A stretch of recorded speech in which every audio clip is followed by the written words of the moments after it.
Hey, ba-dum-bum-bum. Welcome to Coco's Corner. I am the huge one, Dave Koco from KocoSports.com or KocoSports.net. It takes you to the same place. It's where the world comes to cash, a home for combat sports, and above all, where it's okay to be a passionate fan. I hope you guys had a great holiday season. I didn't expect to have such a long gap between podcasts. It feels like it's been forever. It's probably only been like 4 days, but the way we do podcasts, 4 days seems like 12 years on internet time. Smackdown, win, loss, or tie. What did you think of it? As always, I'm going to go. Not many people watched it.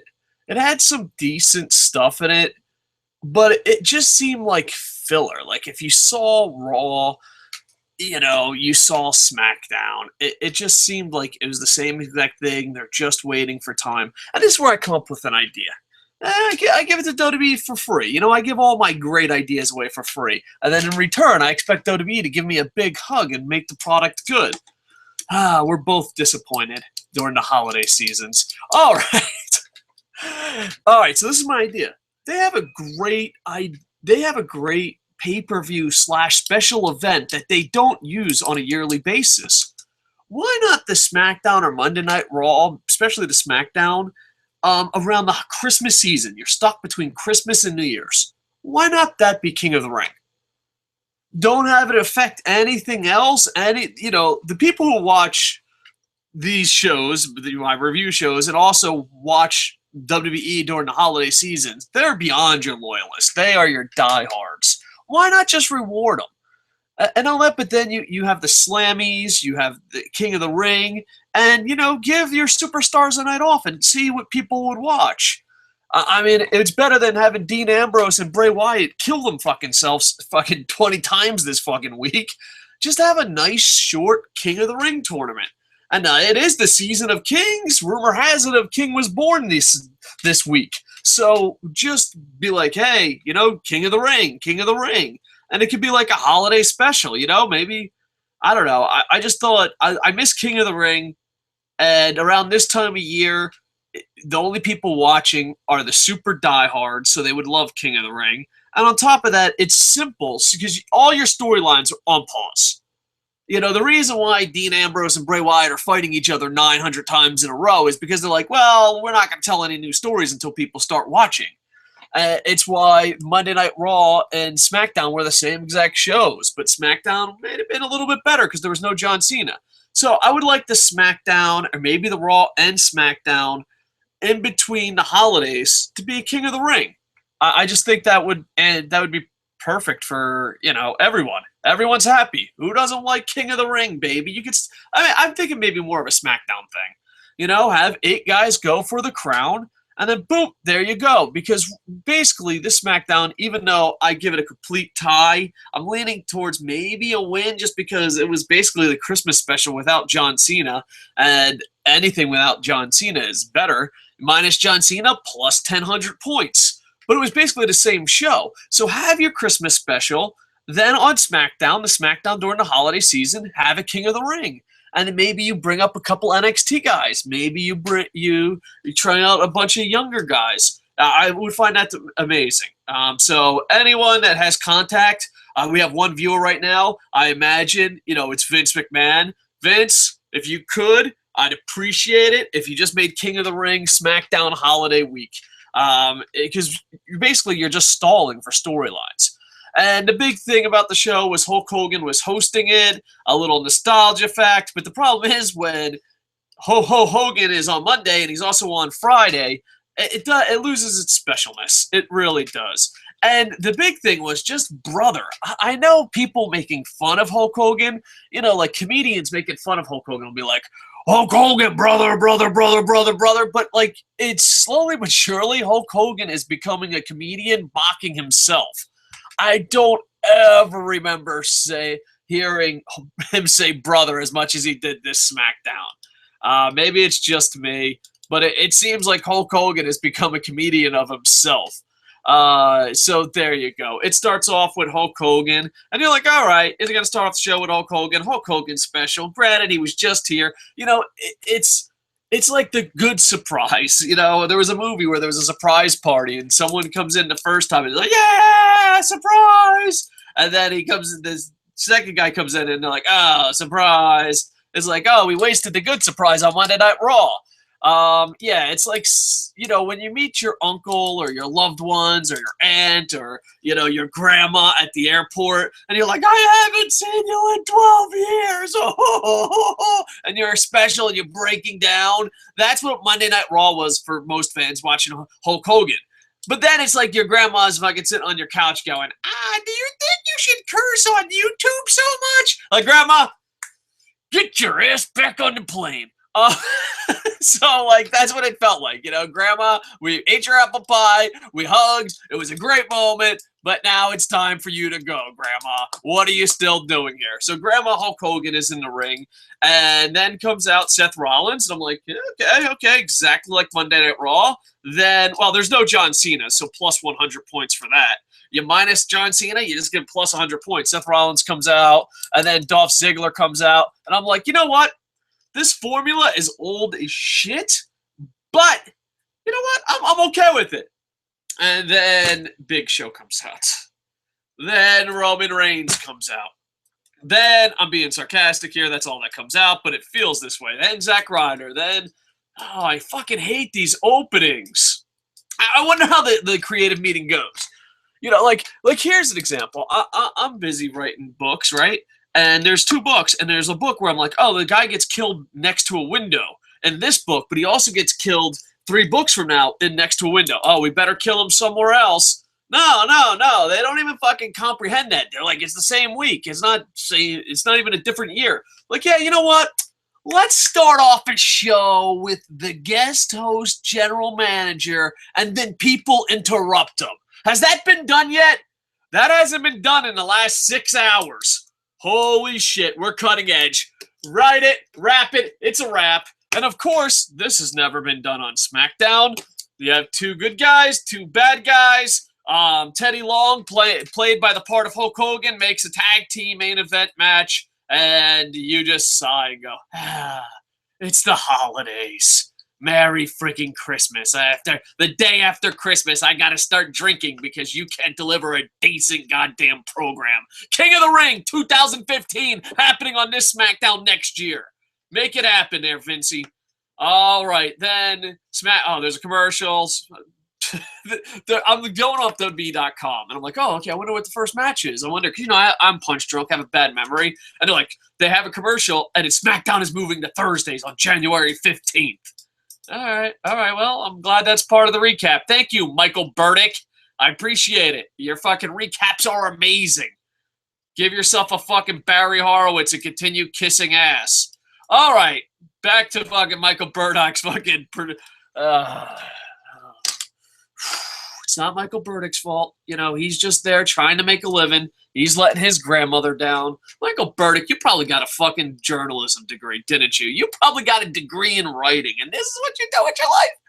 The only person you can point to that your grandmother will be proud of what you say you do during the holidays is me. You can be like, well, there's a guy on YouTube. He has like 6 degrees, and look what the fuck he's doing. And your grandma's like, well, he's a fucking loser, and you're a loser too, Michael Burdick. Your grandmother is judgmental to us both. Damn you, Grandma Burdick. All right, let's not break down Michael Burdick's career too much here. Ryback defeats Kane. Yeah, it happened. Next.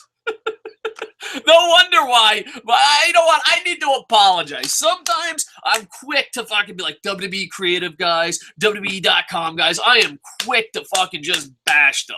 Not because at one time WWE offered me a job and I turned it down because I have fucking morals. No, I don't bash them because of that. Sometimes I'm just a little fucking harsh. Like, you know, the product sucks. Fuck you. Why don't you stand up and do something about it? You fucking pieces of shit just taking your stupid goddamn paychecks. And sometimes I get over the top. I get a little edgy. I get a little cranky. I guess, cranky Kong. I get a little mad. I get a little upset. I'm like, you know what? All these positive fucking turd heads around, nothing ever improves. There's no goddamn King of the Ring this year. But no, there's fucking this. And you know what? I owe Michael Burdick and his grandmother an apology.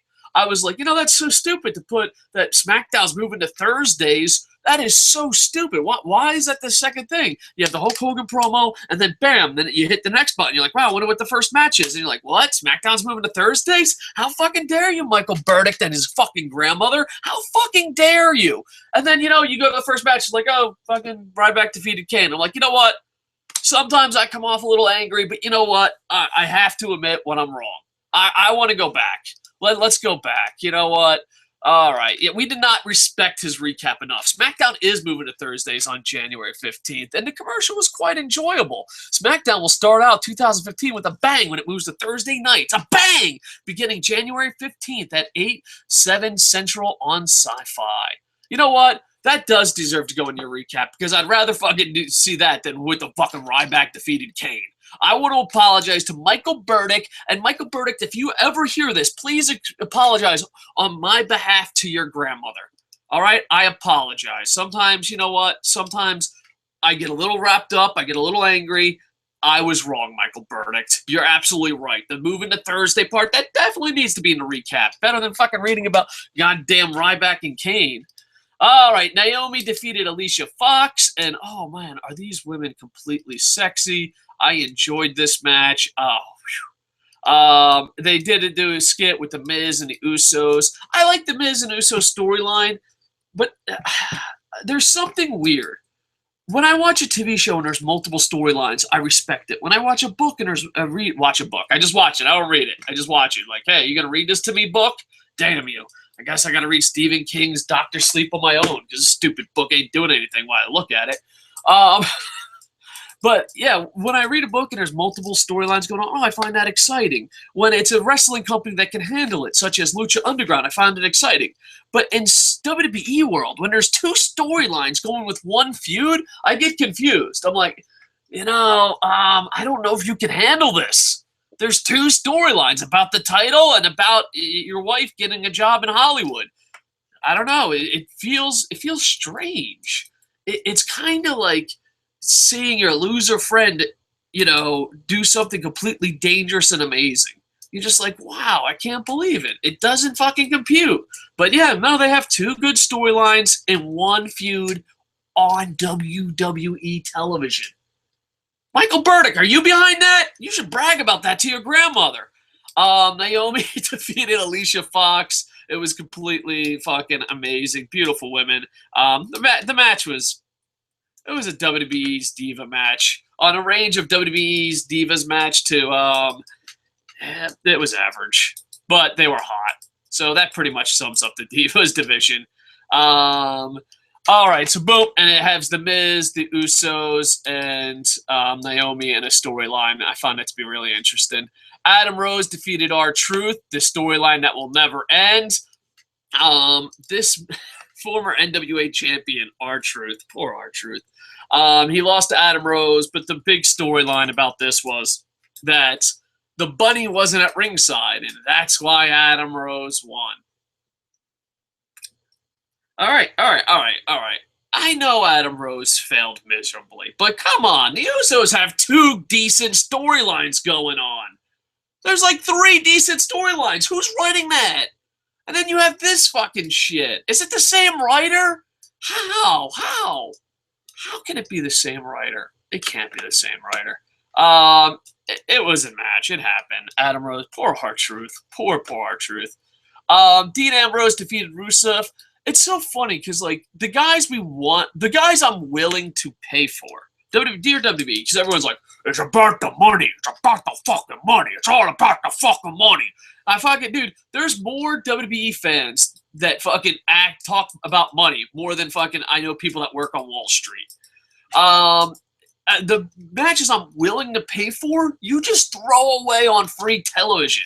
Then you're like, hey, pay us for John Cena, Brock Lesnar 97. This time, John Cena's guaranteed to win because fucking Brock's already fucking walking into UFC. Yeah.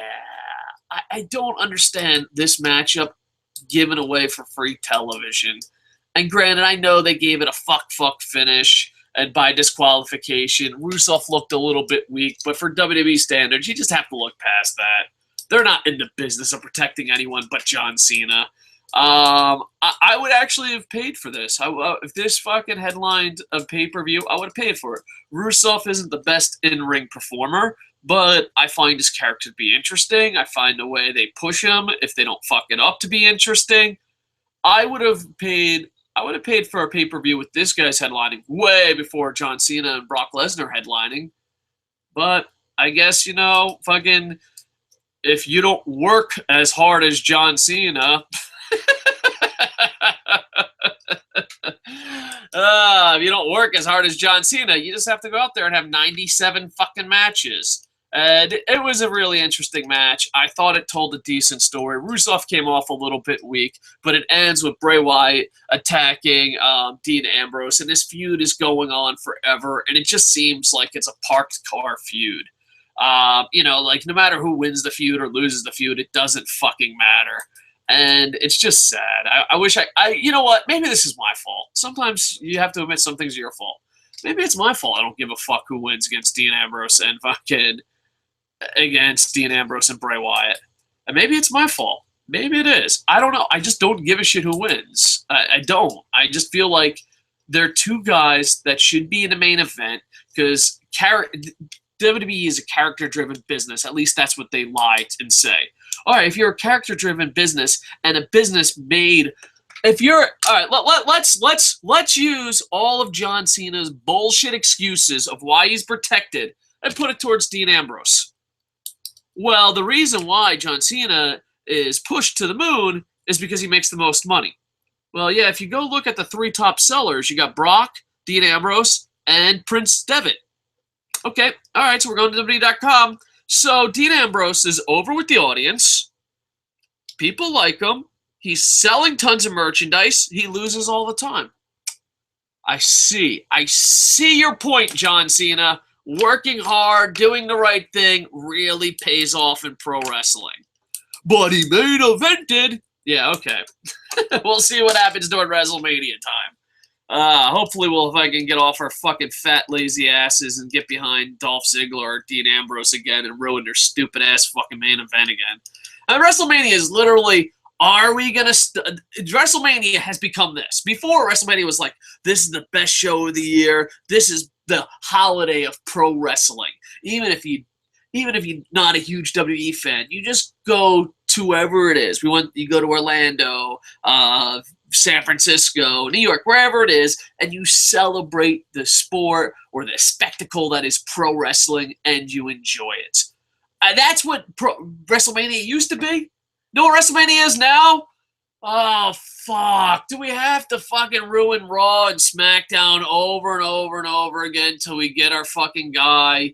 Can we all agree? Who is it going to be this year? All right. It's going to be Dolph Ziggler. Make sure to boo and ruin the Royal Rumble. And then every show that they go to, let's just ruin it so that fucking maybe, possibly we can get our way. Yay. WWE makes us pay to fucking feel like 3-year-olds. Meanwhile, Wrestle Kingdom, no, we don't have to complain. They give us what the fuck we want. I can understand you're like, oh, okay, we're holding back for WrestleMania. That would be wonderful if WrestleMania was good and we didn't have to fucking have fucking tantrums. Everybody's like, oh, pro wrestling fans are so fucking negative. Randy Orton Batista, motherfucker. Randy Orton Batista, motherfucker. That's what I'm talking about. And they're like, oh, they worked you. Well, here it is, dude. This is what you're working us. You're working us for not buying your network. You're working us for fucking always being pissed off. You're working your core audience to fucking hate you, that fucking don't want to support you, don't want to buy your fucking product. That's what you're working. You're working us. All right. Yeah. And you're working us so that we can have one good show a year. So we got to fucking cry like bitches to fucking get one good show a year. It's not even fucking worth it. You know what? Fuck you, WWE. Go fucking ruin WrestleMania. You ruined everything else. Fucking unbelievable. Anyway, Dean Ambrose defeats Rousseff by disqualification for the U.S. Championship. Rousseff looked a bit weak. Man, and the fucking, I don't know what it was, but the attack, the first, I don't want to say it's spear, maybe a hockey check. Man, Wyatt hits him pretty hard, and the camera work makes it look even fucking deadlier. So it was pretty enjoyable on that. All right, boom, let's go to the next match. Bow, bow, bow. Jimmy Uso defeats The Miz. And this is what I'm talking about. This is good sports entertainment. You have the wife storyline. You have the movie storyline. You have the stunt double. You have the tag team. It's just, how can you go from something so good to something so bad? I don't fucking get it. There's something for everyone. All right. Jimmy Uso defeats The Miz. The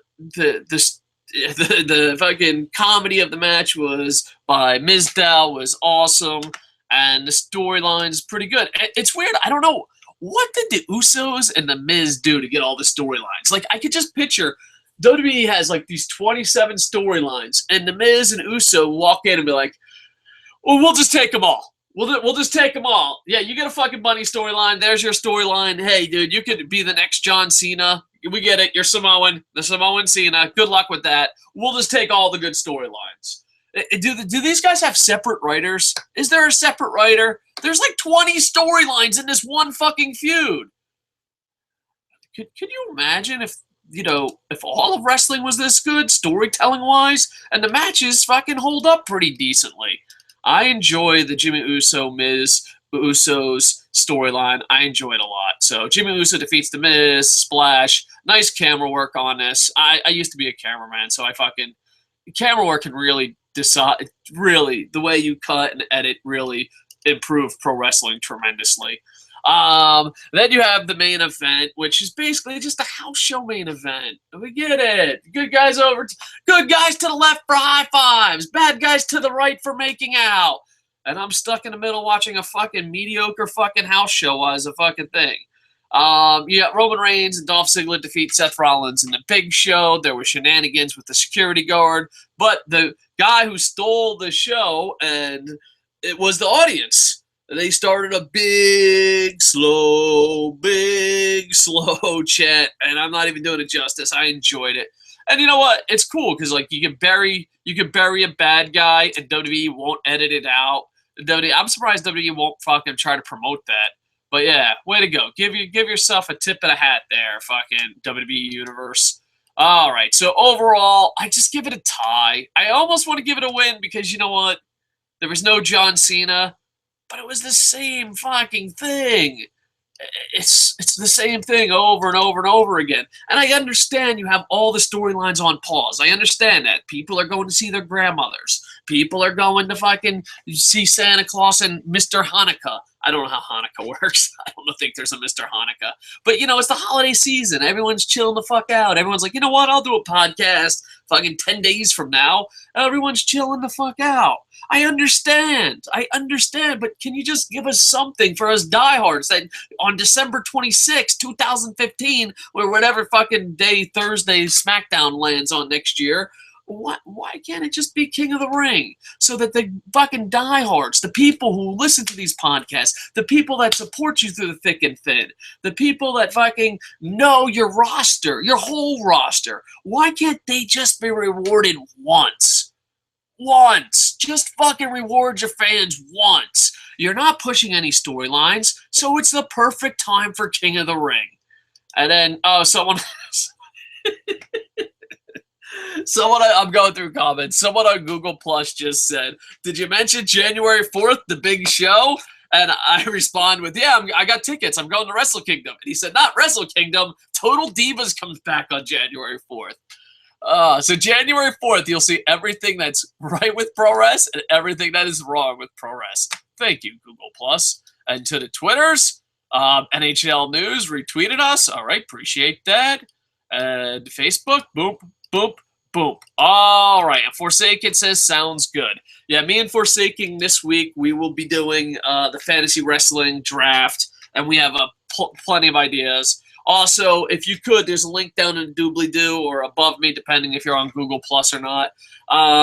If you could just go and vote on those awards, boom, boom, boom. Worked hard at that, so we'll have it where people can vote and all that fun stuff. Matter of fact, I think I put up the wrong link. I'm a dumbass. I'll fix that link.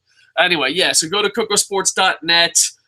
We're working on a lot of new stuff. We're working a little behind the scenes this week because we figured you'd be eating apple pie with your grandma. And we understand you can eat apple pie with your grandma. But while you're eating apple pie with your grandma, we're going to try to make new features on the site. And hopefully, by the end of 2015, we'll be your #1 stop for YouTube reviews and your #1 stop for combat sports news on the blog at KocoSports.net, KocoSports.net. So down in the comments, please put win, loss, or tie. It's getting towards the end of the holiday season, so I'm going to try to get back into doing at least a daily podcast, if not more. I would like to, here's my end goal. At the end of 2015, hear me out. I'm going to put it out there for guys that stay in the internet inventory, stay this late into the show. My goal is I eventually want to make this channel, I want to add an MMA show. I also want to add maybe a boxing show, but there ain't that many. But I want to make Koco Sports like your #1 stop for combat sports news, where it's just sucking in news from everywhere. It's just like a big octopus of sucking in news. That doesn't work, but work with me. And then as far as this channel, I'd like it to be like a source-fed. I don't know if anyone knows what source-fed, where they do like 5 videos a day, but my health sucks balls. And I don't know if we'll ever get there. But that's my end goal. It would be like, hey, it's cool. Look at this. We do 5 videos a day. Boom, boom, boom, boom. So that's my goal. We're just doing reviews and hopefully do that. We will have a pay-per-view profits where I'll break down what I think of the January 4th show. And I'm not talking about Total Divas there, fucking Google+. Pump your brakes.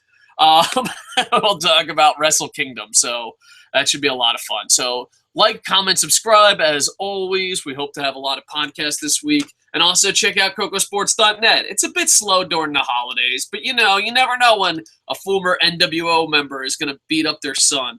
That's such a sad story. I'll just talk about that. I want to talk about one more thing. The TMZ story. There was a TMZ story, and it's all over the internet, of Kevin Nash beating up his son. And I was just like, dude, that sucks that that's national news now. If I was a celebrity, I'm not a celebrity, and I live outside the country. But if I was a celebrity, I would also live outside the country. Just because back in the day, this family dispute would have been like local news at best, been dirt sheet 20 years from now. People are like, well, did you ever hear that one Christmas Kevin Nash beat up his son? Yeah, that's what I heard. And be like, it's just fucking dirt sheets. Don't fucking trust them. But now with TMZ and all that, if you're a celebrity and you poop your pants, the world knows about it. So it's just a sad story. So hopefully the Nash family for 2015 get along. And yes, Google+, Kevin Nash still doesn't put over young talent. We've heard the joke, jerk nuts. Anyways, please in the comments below put win, loss, or tie. I'm going to try to do more podcasts starting tomorrow. I feel like the guy who doesn't work out saying he's going to work out. I'm going to work out again tomorrow. Not tomorrow, but tomorrow's tomorrow. It's a new year. Anyway, thank you for checking out our podcast. Also, check out our blog at KocoSports.net, KocoSports.net. And with that, I am over.